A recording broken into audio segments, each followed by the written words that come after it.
everyone. Welcome back to another episode with the Crime and Coffee Couple. My name's Allison. And my name is Mike. Hello, Mike. Hey, Allison. How are you? I'm doing pretty good. How are you doing? Good. You look cute in your glasses, your purple lavender top. You just got a good little thing going. Well, you are very sweet. Thank you so much. My contacts are coming to the end of their month, and I can feel it. There's another, $50 out the window? No, Mike, I've already got them. It lasts me 6 months each box. Oh, okay. So simmer. I'll get better. There. If you're new to our show, we welcome you with open arms. And we want to say, we banter a little bit in the beginning to kind of warm things up. We're at our little coffee shop here, our little Pa and Ma coffee shop on Pa. And I'm Ma. Yeah. So we're just an independent podcast. Just a couple of kids trying to make it in this world. We're a couple of old hags. Yeah. I mean, we're a little older than kids, but we're happy to be your Ma and Pa or whatever you need us to be. And maybe your buddy while you're doing whatever you're doing all day long. So we thank you for coming by and giving us a shot here. We'll keep you company doing whatever it is you're doing right now. Yeah. And Allison tells me a new story every week that I haven't heard because I don't listen to true crime at all. And I really have no idea unless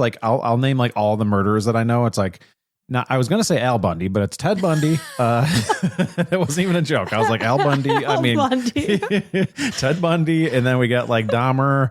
And I think... Do you know Dahmer's first name? Jeffrey. Jeffrey Dahmer. And that's kind of my thing. That's where it ends. I think I probably could name a few more. There's the clown guy, Gacy. Yeah, of course. He's from Illinois, where we grew up and were raised. I stick to only the best known serial killers. Those are the only best ones I want. Besides that, I know none of these things. So in other words, Mike knows none of the stories that I'm telling. Yeah, or a lot about things in life in general. So it's kind of fun. You never know what I'm going to say. But last week, I'm not even going to get into it. So people are complaining about it. But it's... I tell you about things. I don't have a little filter, and it's fine. So how's life going for you? It's going pretty good. Our son is officially a licensed driver in the state of Florida. So scary. It's exciting, and it's also very scary. Yeah, I mean, I don't know if any of you guys have had that first kid getting out there and saying, can I get the car? And you just look at him, you're like, oh, I guess this is it. And watching him drive away, because our office is in the front of the house, so we see him drive away, and my heart just kind of clenches. And how long until we stop looking at the Apple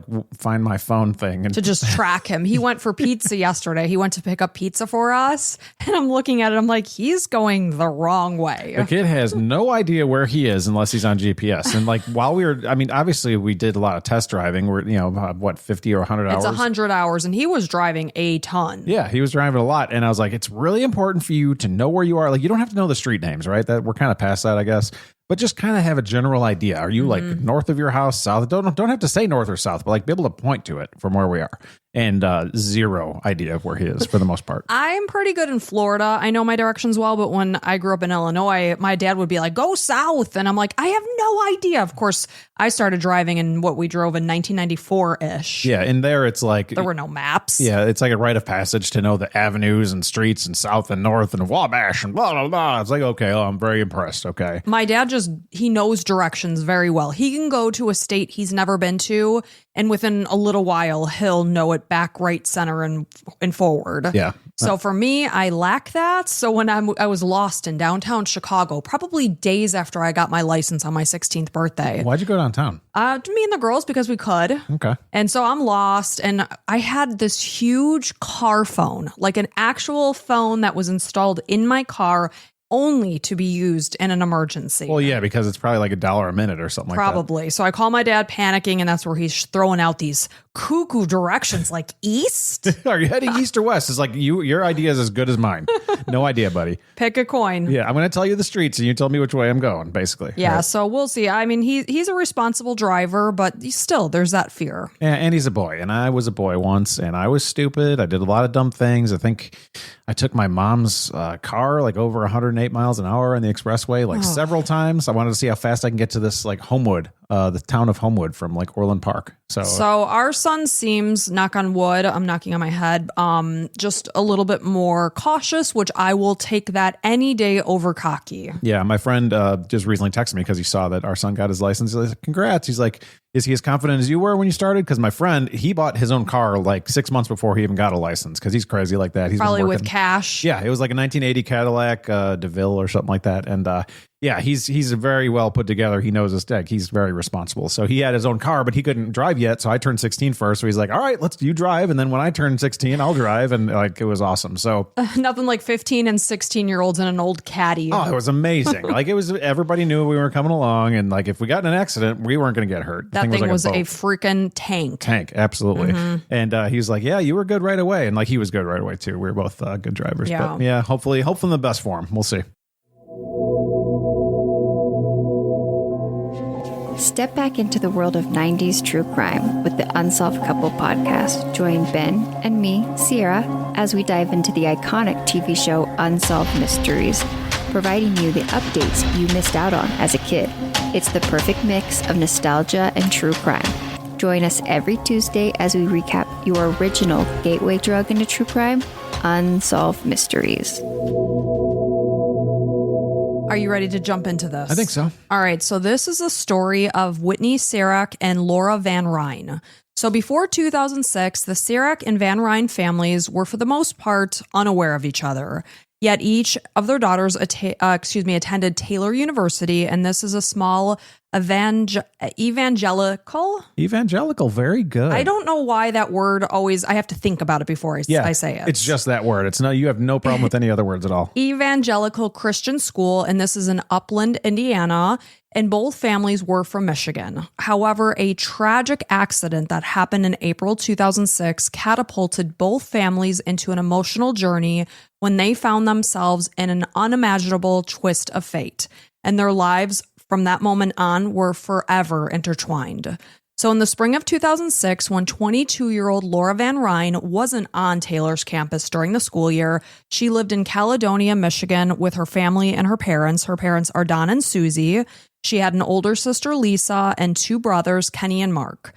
And she and her boyfriend, Aaron, they had been dating for quite a while at this point in time, for 3 years, and marriage was likely just assumed. It was just assumed that they were going to be married. So according to Susie, her daughter was an absolute joy, and she just thrived being around people. So she said she was always where everybody was. She was happy, giggly, real, and genuine. Meanwhile, Whitney Cerak was 18 years old. She had grown up in Gaylord, Michigan, with her parents. This is Newell and Colleen. She had an older sister, Carly. And according to Colleen, her daughter was an amazing girl. She was always just so much fun to be around, and she had a knack for just making people feel special. So because the Cerak family was 2.5-hour drive from the Van Ryn family, they never crossed paths with each other. Of course, both of their daughters are at Taylor University, but they're in their own towns and doing their own thing. Were they roommates? No. Okay. So while Laura was a senior at Taylor University, Whitney was a freshman. So both girls were very friendly and outgoing and attracted a large circle of friends. And though they may have been familiar with one another, they didn't know each other well. So the spring semester was wrapping up. It was coming to an end of 2006, and Whitney noticed a sign-up sheet. It was for basically volunteering to go to a banquet set up for an incoming university president, and this was being held at Taylor's Fort Wayne campus. So being the type of girl who was eager to surround herself with others and have the opportunity to try something new and different, Whitney quickly signed up. So going into that day, she did find that she felt some nerves brewing because she was going to be the youngest one there. She was going to be the only freshman. She also didn't know any of the other names on the list, at least very well. Yeah, very courageous of her. Right. But she did realize, and she woke up the next morning. It was Wednesday, April 26, 2006. When she got there, she realized that her nerves were all for nothing, since their group ended up just being really cool. Everyone was open. You know how it is when you get together with people and you just kind of fall right in. There's none of that clickiness. Yeah, right away you got some friendly people just like, hey, how are you? What do you do? And yeah, just you get it right away. And that was the vibe. Everyone was extremely fun, welcoming, and friendly. So the group of 9, 7 of which were students, headed out in the university's van for the campus that was situated, like I said, in Fort Wayne, and this was an hour north of where their campus was. So during the drive, as Whitney and Laura chatted, they both realized that they were each from rural towns in Michigan, and despite their 4-year age gap, they quickly headed off. They just, gelled and had a lot to talk about. So throughout their day in Fort Wayne, the group of volunteers, they were setting up tables and decorations in the banquet hall. Like I said, this was all in preparation for an event that was being held the following night, basically welcoming in the new university's president. So afterwards, they stopped off for pizza, and then somewhere around 8 p.m., they all climbed back into the university's van in order to make their way to the main campus, and they were driving down Interstate 69. So sometime between 8 and 8:30, Susie was trying to get a hold of Laura, but she wasn't able to get through, so she just figured she would talk to her daughter sometime later. And meanwhile, Lisa, she had been playing phone tag with her younger sister in the days before, and while they were on their way to Fort Wayne that day, Laura had actually left a message for her sister Lisa, but she hadn't had a chance to call her back to that point. So Carly Cerak, this is Whitney's older sister, she was also a student at Taylor. So she was on campus at the university. So she was the first to hear that something was wrong after her friend Ben drove up and told her that there had been an accident. And he believed that Whitney may have been involved. So with this, Carly was immediately concerned and she started dialing her sister's phone. But there was no answer, and she continued to call over and over, and each time she was unable to get through. And I'm sure she was just like pleading, please pick up, please pick up. Yeah, I just want to hear that you're okay. Right. So it wasn't long before Carly noticed people were rushing around. They looked a little bit panicked, and they were asking her, have you spoken with Whitney? So word soon spread that the accident had been a serious one, and some of the passengers from the university in the van had died. So Whitney and Carly's mom, this is Colleen, she is 5 hours away at their home in Gaylord. And meanwhile, their dad, Newell, was on a church trip. He was in Mississippi at the time. So when Carly was trying to get a hold of her parents about what she was being told, she was initially unable to reach either one of them. So it was about 10 p.m. when Colleen, meanwhile, is on the phone with her husband, Newell, and he started hearing beeps from call waiting coming through, but they just kind of shrugged it off. They were literally mid-conversation. They figured whoever's calling will call me back, in a little bit. So they were catching up, and it wasn't until then the call waiting started beeping in on Colleen's end that they were like, okay, maybe we need to go ahead and figure out what's going on. So Colleen switches over, and it's Carly on the other end of the line. And she told her mom that they needed to pray, and she told her what was going on, what she was hearing around campus. And I can't imagine as a mom not knowing what's going on and fearing that your daughter could be one of the casualties from this accident. Well, it's very much like we were talking about before the episode started. And it's, you send your son or daughter out there and you're tracking them on your GPS. Like they didn't have that at the time, but then you always fear, like, am I going to get that call? Mm-hmm. And they got a call and it's saying there was an accident. I'm not sure if she's involved. And it's like, oh my God, please say my baby wasn't there. It's like your worst nightmare. Yeah. So it was just about this same time that the phone also rang inside the Van Ryn home. And this is where Susie, Don, and Lisa were. They were at their home in Caledonia. So as Susie picked up the phone, preparing to hear the voice of maybe a telemarketer, she was told that Laura had been involved in a serious accident. And she was told that she was in critical condition at a hospital in Fort Wayne. So within minutes, the Van Ryns jumped into their car in order to make the 2.5-hour drive to Fort Wayne. So they're driving there not knowing exactly what they're going to find. So they are speeding towards the hospital. And in that time, staff was contacting them at various points. And they are trying to just struggle to process just how quickly their lives had changed. They were having just a normal evening, and now they don't know if their daughter is going to survive. They have no idea as they're hearing the severity of her injuries. So they were told that she was unconscious, that she had some broken bones as well as a head injury, and they needed to give consent in order to place a tube into their daughter's head to monitor her intracranial pressure. So they were terrified, and they were praying that she would still be alive when they arrived there, and their drive obviously seemed endless. So while the Van Ryn family made their way to the hospital, the Cerak family was just waiting by the phone, desperate to hear what condition Whitney was in. And meanwhile, Newell did the same, and he's in Mississippi. They're not even together at this point. So he is hoping and praying that his line is going to ring, and it's going to be his wife, Colleen, and she is going to say that their daughter would be okay. So neither family could have ever imagined just how terrible this crash actually was. So an 80,000-pound tractor trailer that was fully loaded was driving north on I-69 while the school's van was heading south. So the driver, this is Robert Spencer, he had fallen asleep behind the wheel, and he barreled across the median into the southbound lanes right into the path of the university's van. So upon impact, the van was torn open. The impact caused the passengers to launch from the vehicle while their belongings were strewn about the interstate. So 5 of the 9 passengers were killed instantly, while others suffered injuries, some serious. One woman was thrown 50 feet, and by the time paramedics arrived, she was barely breathing. She was quickly airlifted to Parkview Hospital. This is the nearest trauma center to where the accident was in Fort Wayne, and this is the same hospital that the Van Ryns were instructed to drive to. So when the family arrived at about 1:15 a.m., they were met with somewhere around 20 of Laura's friends. They were basically in the waiting room of the hospital. They were greeted with hugs and tears. At this point, Laura was still alive, but there was so much uncertainty still. It was basically just going to be a wait and see type of situation as to whether she would survive. And if she did survive, there was no telling what her mental state would ever be.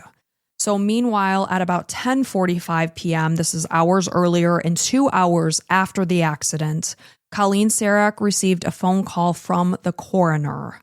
And through her shock and devastation, she recalls hearing the word sorry as she heard the unimaginable news that her baby girl, Whitney, was gone. She was dead. She had not survived. That's terrible. She just recalls dropping the phone. She fell to her knees and she just began sobbing. And she quickly ended the call so that she could contact Newell. Of course, I said he was in Mississippi. And as he heard his wife's voice on the other end of the line, he's 1,000 miles away from where she's calling from. He desperately prayed that she would say, "Whitney's okay." And after he heard her say, "Newell, I'm sorry," he really doesn't recall much else after that. So knowing how heartbroken Colleen was, the family pastor offered to break the devastating news to Carly because, of course, she's on Taylor's campus. But by that point, she had already rushed to Marion General Hospital in Indiana in hopes that she would find her sister alive. However, she was told that Whitney had been dead for hours. Her body was literally only a few feet away from where she stood, but Carly was far too distraught and devastated to see her sister's remains. After Carly was taken into another room, she was given her sister's purse, which had been found next to her body. Just the sight of her sister's things only further broke her heart because she could smell the odor of gasoline coming off of her items. They were dirty, the contents were broken, and as she looked down at the mangled contents, she could only imagine that this is exactly what happened to her sister. So while Newell made travel arrangements to fly back home from Mississippi, their pastor offered to drive Colleen to Indiana 5 hours away. And when she arrived at the hospital, just like her daughter, Colleen was so distraught, she was so devastated and heartbroken that she also declined to see Whitney's body because she wanted to remember her daughter as she always was, a lively, beautiful, vibrant person. So 6 hours later and 50 miles away, Laura's family remained at Parkview Hospital in Fort Wayne, and they were preparing to go into her room in the ICU to see her for the first time after this horrifically tragic accident. And they were told, you guys have to prepare yourselves. She's not going to look like herself. There are tubes coming out of her body in various points. She's very bruised up. And as they entered the room, much of their daughter's face was obstructed from machines and tubes, including a ventilator that was allowing her to breathe. Her face was very swollen. She had some minor cuts. And it was heartbreaking to see their daughter just lying there in bed, not moving. And, you expect them to just wake up and be their funny, usual self. Mm-hmm. And that had to have been just so helpless of a feeling. Imagine how any family walking in and seeing that. And especially the medical people know that But people are walking in every day and seeing people and expecting something and seeing another thing and just being like, wow, this is real. My loved one is all clinging on to life. Right. Clinging on to life. And there's no guarantee of who, like what they're going to be like after, if they're going to survive it at all. Until they wake up, if they even do. So Don and Susie, obviously they did. They felt utterly helpless. So while they were there, they were given Laura's belongings, which included a purse, a wallet, as well as a pair of shoes that they didn't recognize. But, you know, she's a college student and girls are always borrowing and sharing things, so they thought nothing of it. So throughout the time that Laura remained in ICU, Susie began a prayer journal. And I will tell you, both families are very devoted to their faith. So she used this journal to include writings that she planned to eventually share with her daughter if and when she recovered. So she wrote, "To my sweet sunshine girl, hooked up to tubes was almost more that I could do." So on Thursday, April 27th, this is one day after the crash, Taylor University held a prayer service for the victims, and Colleen attended as names of the victims flashed on a large projector screen. Everyone prayed for each victim, and even Whitney's name came up on the screen, and when Whitney's name came up on the screen, Colleen felt a sense of peace because she was sitting there and everyone in that room was praying for them and for her daughter. And that just gave her a sense of comfort that so many people were praying for them. And everything just felt so surreal at that point in time. It really hadn't even sunk in for them that their daughter was gone. Yeah. And she did feel strength, though, in that moment in time, and she was fueled by her strong faith. So as Newell boarded his flight back to Michigan, it felt unreal that the world was just normally continuing on around him. You know, he's seeing people order coffee and board the plane, carefree. People hugging each other and going about their day and like being like, man, like you almost want to come up to you, be like, I'm so sorry, I don't know you, but I know you just lost your daughter. And it's like, nope, everybody's going about their day. Right. And he's sitting there in his seat on the airplane, just bogged down by unimaginable pain and loss. And he knows when he comes back, his daughter won't be there. Right. So he was met by Colleen and Carly at the airport, and no words were spoken. They only held one another and sobbed. And they made their way to Whitney's dorm room. And I can't imagine, and I'm just getting tearful just thinking about what it must be like to go from a family of 4 to now a family of 3. Yeah. And you feel it's like temporary. It's like, okay, no, she'll be better and be back. And it's like, no, she's gone forever. We were a family of 4 forever. And now, just like that, we're a family of 3. Right, in an instant. Yeah. So they had to drive to Whitney's dorm in order to gather her belongings. And of course, they're walking in her dorm and everything is just frozen in time. Just as she walked out of the room that day to take the bus to, the Fort Wayne campus is how they found her things. Like she had just slept in that bed. She had just used all those things in that room. It's right. Like, man, I wish she was here. So they had to gather her belongings and then make their way back home. And as they drove, Colleen had to write her daughter's obituary.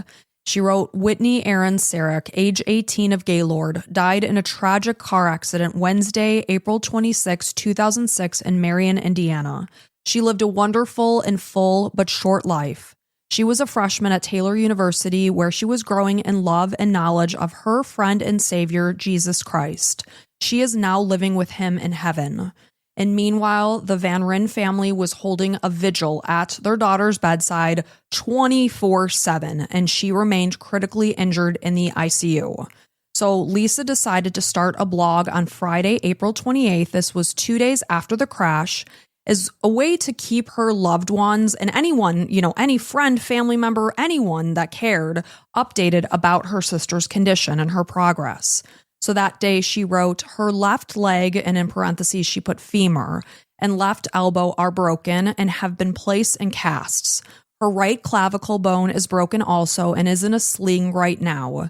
She has some fractured ribs and an array of cuts and bruises. It is apparent that she feels pain, which is actually a good sign." The worst of Laura's injuries weren't even visible from the outside. On the inside, however, her brain, it was seriously damaged, and there's nothing but time because obviously it needs to heal. So the impact of the crash was just incredible, and it caused her brain to slam around inside her skull. So like I said, only time would tell if she would begin to, the swelling would go down, she would start to heal, and then she would wake up. And that had to have been really hard to just not know. you just have to be faithful and wait. Well, I mean, think about what hit them. A fully loaded big truck. Like, that is so heavy. And that's just something that just pulverized them. Literally ripped the van in half. Yeah. So meanwhile, Whitney's family, they held a visitation one day before her funeral on Saturday, April 29th. And the line stretched on as mourners came up to pay their respects and share moments of how Whitney touched their lives during her own short life.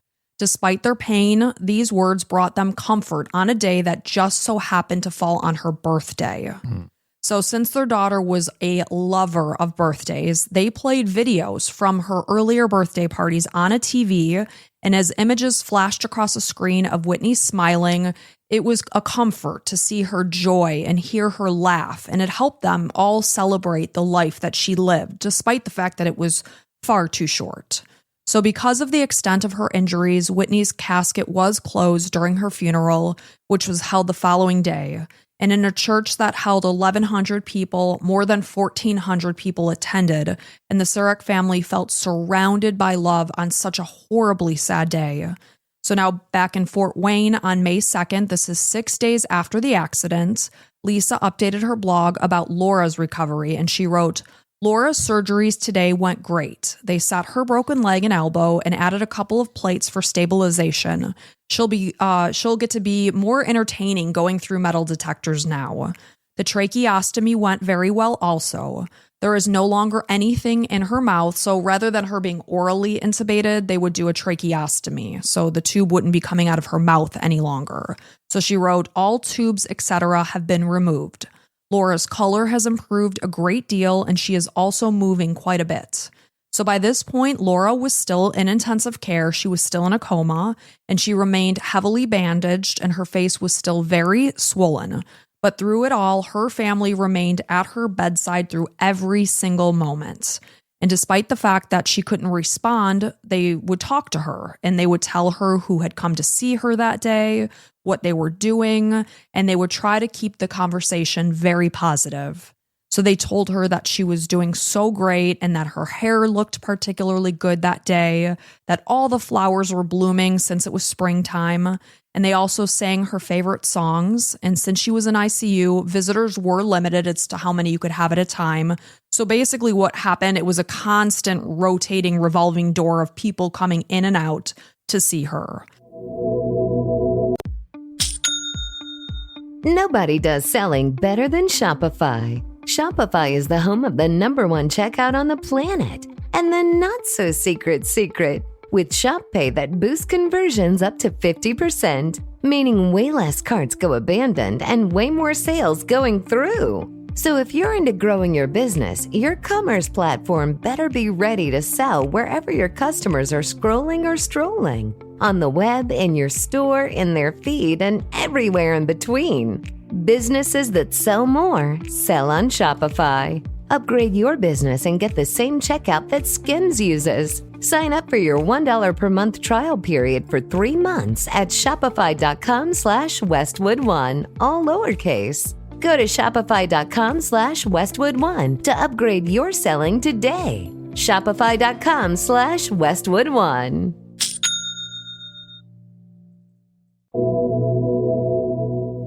So as time ticked by, Laura began moving gradually more and more, and at times she would even follow prompts, and that had to have been very encouraging. Yeah, it means the brain's working. Right. So, sometimes she would squeeze someone's hand when she was asked to do so, wiggle her toes, squint her closed eyes. And again, these are very positive signs for the Van Ryn family to see, and this was only boosting their hope that she would wake up and that she would understand what was being said. So one day, they're sitting in the ICU, and Lisa was at her sister's bedside, and she noticed that Laura opened her mouth to yawn. And when she did, she noticed that her 2 teeth on either side of her front teeth, they just looked different from how she remembered them looking. And she also tried to think about the horrific car accidents.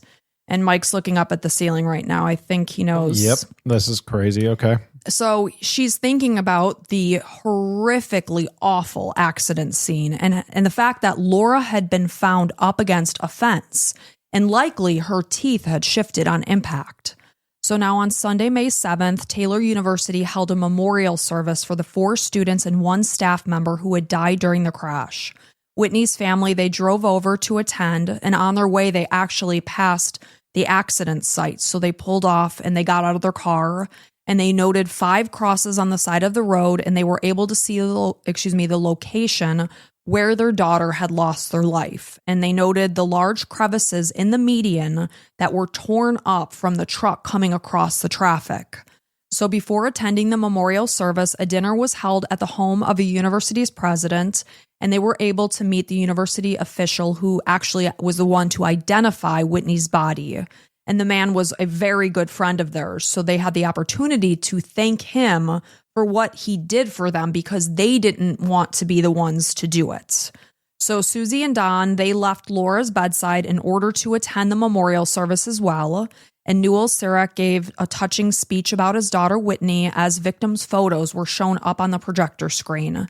And it was during this time that the Cerak family had the opportunity to meet the Van Ryn family. And they each told each other that they were both praying for them. And the Ceraks had been following along on Lisa's blog. They were checking in on Laura's recovery on a near daily basis. And that same day, Lisa updated the blog and she wrote, "Laura is still sporting the pigtails, and her face is looking quite normal. There is virtually no swelling at all."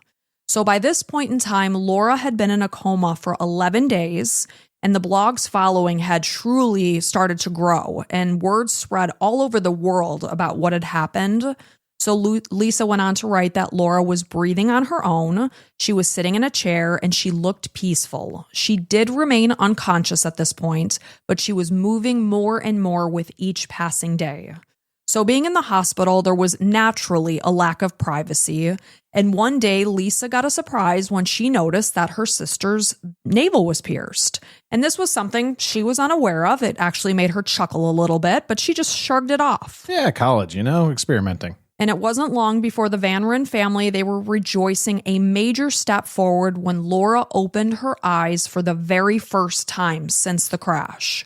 One eye was only open a slit. It was very glassy. It was very unfocused, but far more improved with how she had, started. And this was obviously very encouraging for them. So after 20 days of being in a coma, Laura gradually began to wake up. And in Lisa's blog post from May 16th, she wrote about Laura speaking for the very first time. And in a very weak, hoarse voice, she managed to say, "Hi." And with each new improvement, the family celebrated each and every win. You have to, because it's just slow baby steps of improvement. It's gigantic. I mean, huge. From maybe possibly being dead to saying hi. That's amazing. Right. And the fact that she can speak and she knows what hi means. Hopefully more from here. So meanwhile, the Cerak family, they were trying to get themselves back into a life that felt anything but normal. Because like I said, they went from being a family of 4 now to a family of 3 without Whitney there by their side. So Carly was back at Taylor University for the first time since the accident, while Newell and Colleen, they returned to work and to a home that just felt empty without her. Their days were basically a blur at this point in time. Sure, understandably. So on May 18th, this is 3 weeks after the crash, Laura was transferred from the hospital to Spectrum Health Continuing Care Rehab Center. This is in Grand Rapids, less than 30 minutes from their home. So Lisa wrote a blog post on May 22nd to answer a question that was asked by many of the followers. Is Laura out of the coma? And she explained that yes, she was, but it did not mean that she was sitting in a room at rehab, bright-eyed and chatting and stuff hey, like everybody, that. Give me some drinks. Yeah. Nothing like that. I need a coffee. So she was not necessarily even fully aware of what was going on at this point in time. The brain's still healing. Exactly my next line. Her brain was still recovering, and the process was going to be a very slow and gradual one. It's just like if you broke your leg, it wouldn't heal overnight. Yeah, except this is your brain, and it runs the entire body. Right. So when her boyfriend of several years, this is Aaron, he came to visit, he noticed that Laura's eyes were bluer than he recalled them being. And they kind of had a greenish hue to them. So on May 26th, Lisa wrote that Laura was starting to open her eyes quite a bit. They were still unsure what she was focusing on when she did open her eyes. And when they asked her, do you see something? She would often nod and kind of respond, but it wasn't entirely clear if she was recognizing them at that point. So 1 month now after the crash, while Laura, she's at rehab at this point in time, she is undergoing intensive therapy in order to do all the things that we all take for granted every single day. How to walk, how to talk. And as her speech slowly improved, the Van Ryns grew concerned by some of the things that she was saying.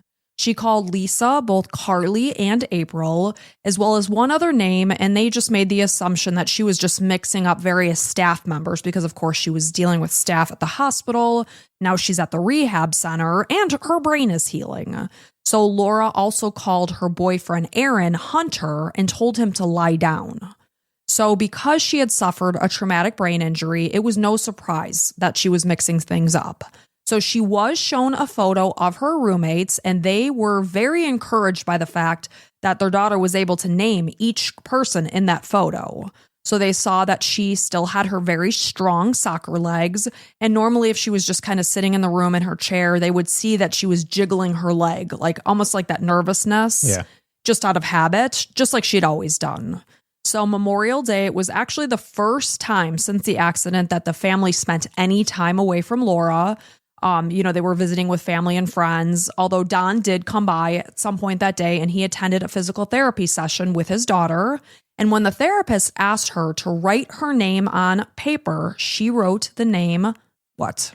Whitney. She wrote the name Whitney. I had to look at my notes. Whitney. Yeah. As soon as you said that, I'm like, man, this sucks, but is awesome. It sucks for half the family and it's fantastic for the other side. Just unreal. I can't, and it makes a lot. You're going to talk about it. I have so much to say. Go ahead. So the therapist asked Don, does she know someone named Whitney? And Don said, yeah, actually, there was a girl in the accident with her. They had spent the entire day together that day. And, Don said to the therapist, Laura just so happened to be sitting next to Whitney in the van on impact. So as Don wheeled his daughter back from therapy, he could hear her mumble something.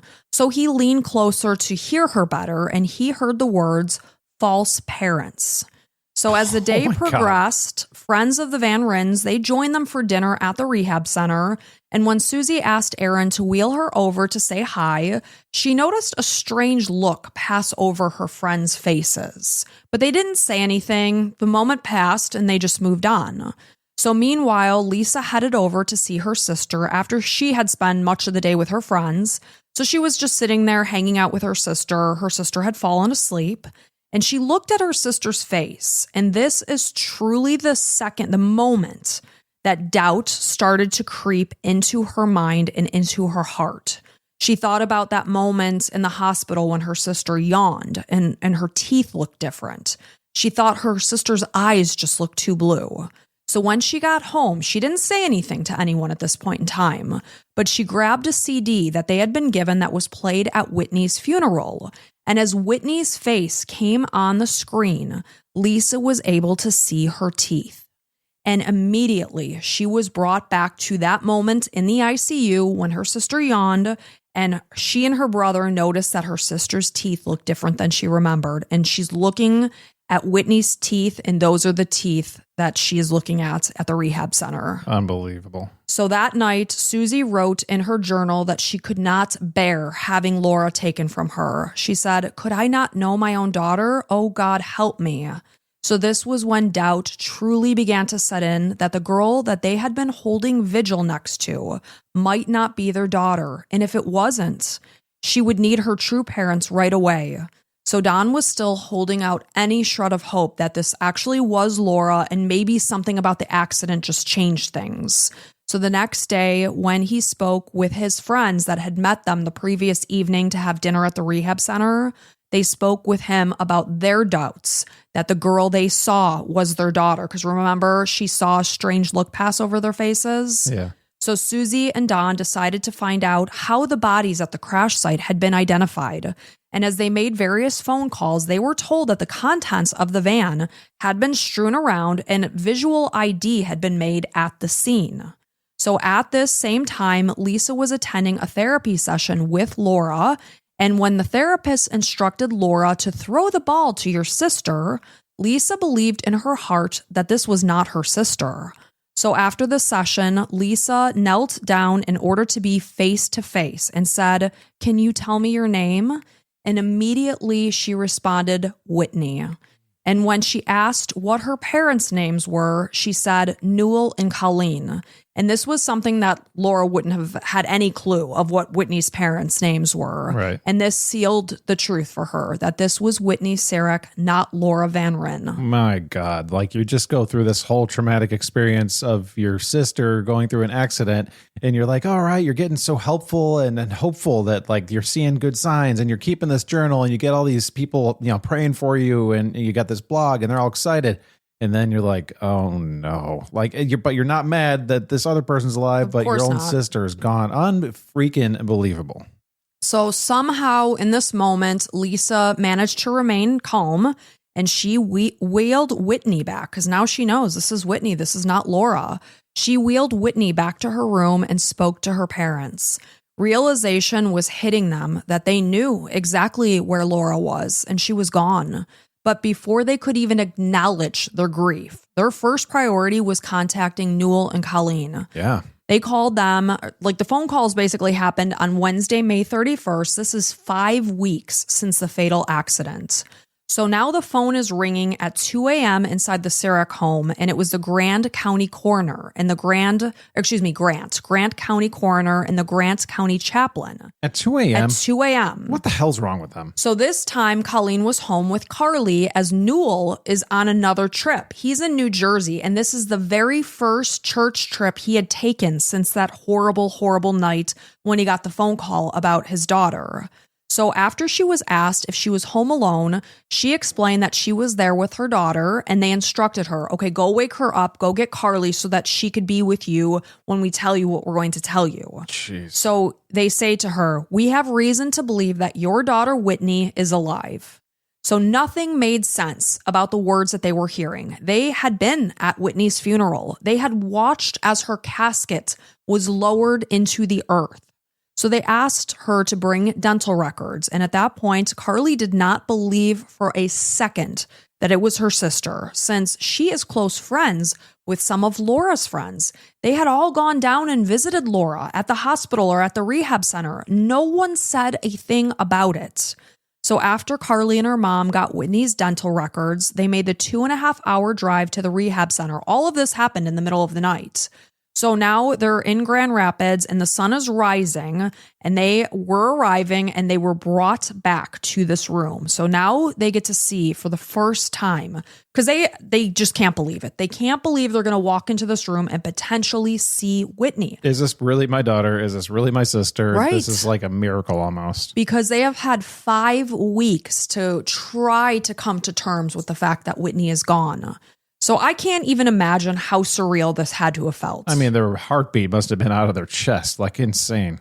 So as soon as they pushed that door open and peeked at the girl's face who was lying in the bed, they knew immediately that this was Whitney. Oh, that had to be so awesome. Oh, so they began to scream and cry as they ran over to hug her. And Newell recalls the phone call this time around that came through. This time he is told that his daughter is actually alive, which is obviously in stark contrast to the call he had received 5 weeks earlier. Yeah, and I'm sure everybody would agree taking that call at 2 a.m. is much better than saying your daughter's gone. Any day. So the Cerak family was instantly catapulted from grief to elation and disbelief. So the dental records sealed the fate for the Van Ryn family, who went from doubt to devastation when it was confirmed that their daughter was gone. As happy as the one family was, the other one was exactly the opposite. And oh my gosh, how terrible. So terrible. So Don recalls the moment he realized that he needed to call his sons to tell them that they had lost their sister. So when Don and Susie were later asked if they felt it would have been easier to lose Laura on the night of the accident rather than 5 weeks later, they weren't sure. But either way, it was something that is not supposed to happen, that parents are not supposed to lose their children. Well, my answer would be like, I don't know. Like, what a stupid question. It sucks either way. Like, don't ask me that. Like, if that's a member of the media, like, shut up. Like, it's horrible. Yeah. I mean, they're in like such a state of grief and shock. Yeah. So the Cerak family was soon reunited with the Van Ryns at the rehab center, and Donna and Susie, they were actually really nervous. They were worried how Colleen and Newell would feel about them. They kind of felt foolish, like they would be like, what the hell is wrong with you? How did you let this happen for 5 weeks? You know, but what it came down daughter. to, You didn't recognize your own daughter or whatever. It's like, I don't know. Your brain wants certain things certain ways. I can totally see how this could happen. Of course. So the Cerak family, they held absolutely no ill will toward the Van Ryns for not recognizing the mistake sooner. And there were hugs and tears and compassion shared. Newell arrived later that day after having driven 14 hours from New Jersey. I mean, if it's on anybody, it's on the guy who identified the girls. So it has nothing to do with the family. The family's like, your daughter's alive? Like, you don't think like, oh, was this my daughter? Are you sure? You're just like so happy. And you see all the machines in her and everything. And you're just like, please, our baby, and praying and all that. And it's like, you're trying to process everything. It's like, you're not like, is this really my kid? Of course. You would never have any reason to think that. All right. So those that had been following Lisa's blog were stunned when she posted about the mistaken identity and the fact that her sister was actually gone. The mix-up had also made world headlines, and the attention during their time of mourning was just horrific for the Van Ryn family. They just wanted to privately grieve, yet the whole world knew about this. So people across the world marveled at how a family who had spent 24 hours a day, 7 days a week at a young girl's bedside over the course of 5 weeks had not recognized them as their loved one. But like you said, they had no reason to believe that this wasn't their daughter, and they were told from the get-go, she's going to look different. Yeah, and your brain wants the person to be alive, so you're going to accept certain things. Like you're it's like when you look at a human face, it might be discombobulated, it just looks different, you know, but like you're accepting, like, this is my daughter. This is just who she is. I'm so glad she's alive, and that's it. Right. So it all began at the crash site, which was described as utter chaos, where 2 women's purses containing their photo IDs were switched. The coroner acknowledged that no scientific testing had been done to confirm with certainty the identities of the deceased, as state law at that time did not require that. So no member of Whitney's family had requested to see her body because they didn't want to see her in that state. Yet on the surface, Laura and Whitney, they were both young, they were both blonde, attractive females, but there were key differences when it came down to it. Obviously, we've talked about their teeth, their eye color, the navel piercing, and truly what it comes down to is the fact that Whitney is about 4 inches taller than Laura, but most of the time she was in bed, you know, in the ICU. Yeah, so that would have been something that you wouldn't have been able to tell. Right. So Don Van Ryn indicates because they were prepared by hospital staff, like I said, as they made their way to see Laura, that she would look altered. So they walked into the room and they saw the tubes, the fact that her face was swollen, her eyes were swollen shut, she wasn't speaking, and they were in a highly emotional, fragile state at that point in time. So more than 100 different people had come to visit her. Not one person questioned a thing until Memorial Day when the friends gave looks. That was the first and only time, and that was 5 weeks later. You know, that's because that's after a lot of the healing happened Right. and everything, and she was probably unrecognizable until then. So Whitney later indicated that beginning on the night of the crash, this is April 26, 2006, there is a large gap in her memory. She recalls working at the banquet, having fun. They stopped for pizza afterwards. The next thing she recalls is rolling over in a hospital bed, and she was seeing her mom crying a lot.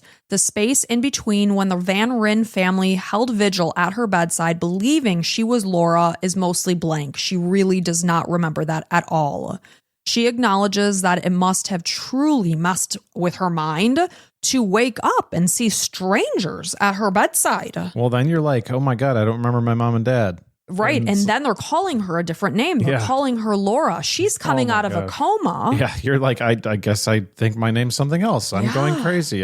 Clearly this hemorrhaging in the brain isn't working very well. I don't even know if she was like grasping the fact that, you know, her brain had suffered so much damage. Right. I can't imagine. But Whitney knew of Laura, like I said before, this horrific day. But the day of the crash really was the first time the two had ever really talked and connected. When she was asked if she ever noticed a resemblance between them, she said it never occurred to her. So Whitney went on to visit the cemetery where her parents had buried a woman that they believed to be her. She's also listened to a tape from her funeral service, which obviously felt completely surreal. She got to hear what people said about her. Pretty damn cool, if you ask me. I mean, that's amazing. I'd love to hear that. Apparently, her sister didn't think she showered enough. Apparently, someone from their church didn't think she was ever a true athlete. Oh my gosh, then. So some truth came out. Yeah, you're like, well, tell me the truth. Here we are. So, meanwhile, the Cerak family is reflecting on the tremendous gift they were given. I mean, they were, for 5 weeks, they were under the impression that their child was gone forever. And they're a 3-person family. And then all of a sudden, you're back to how it was. It's like, you can't even make this up. So meanwhile, Laura Van Ryn's body was removed from the cemetery near Whitney's home about a week after the mix-up was discovered, and she was moved near where her own family lives on June 4th, and then on June 4th, they held a memorial service for Laura, and everyone gathered to share their memories of time spent with such a compassionate, kind, young, remarkable woman. It's just like they completely switched spots, you know? Yep. So Lisa Van Ryn, she wrapped up her blog with one final post and she wrote, "Our final encouragement to all of this. Do not hang on to the things of this world too tightly. Life here is but a vapor and there is eternity ahead. As you remember the Van Ryn and Cerak families, let us encourage you to look to your neighbors as well. God calls us to love." So Indiana now has a bill in place that sets clear standards for identifying accident victims. Robert Spencer, the truck driver who hit the van, he pleaded guilty to criminal negligence. He was sentenced to 4 years in prison. Neither family has filed a lawsuit in this case, and it is their goal to forgive and to move forward. The Cerak and Van Ryn families came together. They actually wrote a book, and it is called Mistaken Identity. Taylor University built a prayer chapel in honor of the 5 victims who lost their lives in the crash.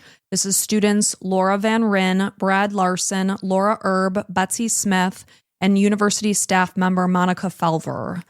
4 months after the accident, Whitney returned to campus at Taylor. She graduated with her class. She was right on track 3 years later. But it was not an easy road. She continued to struggle with her recovery, both mentally and physically. She felt a deep sadness. She had really bad survivor's guilt for being the only student to have survived.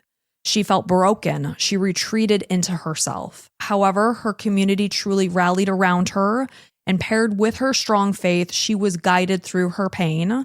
And Whitney Cerak is now Whitney Wheeler. She is a married mother of 3 living in Indiana with her family. And that is the story of how the Van Ryn and Cerak families became intertwined forever. Man, what an insane story. And the whole time I was thinking, okay, why are you telling us about both of these people? Why are you telling us? And then you say the tooth thing. I'm like, yep, now I know why. And this is insane. And we're so glad that Whitney made it, and so sad that Laura didn't. So crazy. What crazy set of circumstances. I had never heard of this story. Somehow I missed it. I think we were in the in our early 20s relocating to Florida at this point in time. And I brought it up to my mom and she immediately knew this story. Your mom's like a sharp detective. She knows all this stuff. Yeah. It's such a crazy story. Like, this is something, they wrote a book, you said, right? Yeah. And it would probably be an intense movie, I would imagine, if you get the right people involved. Like, right. This is a crazy story. Like, the humans love stories, and unfortunately, it's like so good and so bad at the same time. I mean, someone's feeling elation and joy while someone else is feeling disbelief and agony. And then you almost like Laura's family's kind of forgotten about, because it's like, well, there's such the comeback, that like somebody almost went from dead to alive, but it's like, yeah, but also somebody went from alive to dead. Right. So that's really important to remember. Absolutely. So tragic for the Van Ryn family. Yeah. Just crazy all around. Yeah. Definitely hug your loved ones tonight, man. You never know when the last time you will. It's like, it always makes me think of those times where you read something like, there was a time where you went out to play with your friends for the last time ever, and you didn't know that was going to be the last time. Or like, the last time you're going to be out with your friends going to a certain place. Or the last time you'll ever hold your child. They get big and you no longer carry them when they're a certain weight. And you never know that when you set them down that day, that was going to be the last time. Yeah. And I hate looking at it from that perspective because it's so sad. So I like to look at things from the future positive perspective, where it's like, well, you know what? I'm going to have some other cool things that I'm going to experience. Right. It's hard not to just spend your life crippled with fear, because you could. If you allow yourself to, you could. Yeah, just live the best in the moment right now. Yeah, look around you, be grateful for what you have, no matter how bad things are. Something's decent in your life. Yeah, appreciate what you do have, not what you don't have. Yep. So what we have are some fantastic listeners, and if you love what you hear, thank you very much. Yep. Thank you so much for being here. But if you want to listen to more episodes, we've got Patreon for you to go over to. We've got Apple subscriptions, all those things. And if you want to support us for free, just follow us, like whatever podcast listening service you're listening to us on, Apple, Spotify, whatever. Just press that plus or follow button, because make sure you do it because then it'll kind of rocket us up those charts and everything. So go check it out. Leave us a 5-star review. But yeah, we have access to over 100 bonus episodes if you're so inclined. So give it a shot. And we are on YouTube too. So if you don't mind popping on over there and subscribing to that channel too. Yeah, just give an old subscription, pop a little comment in there like boppity boppity ba. And we also have a blog. We do. We just redesigned it. So it's coming along, and let us know what you think. crimeandcoffeecouple.com. Yeah. So thank you guys so much for being here. We appreciate each and every one of you. And until next time, bye.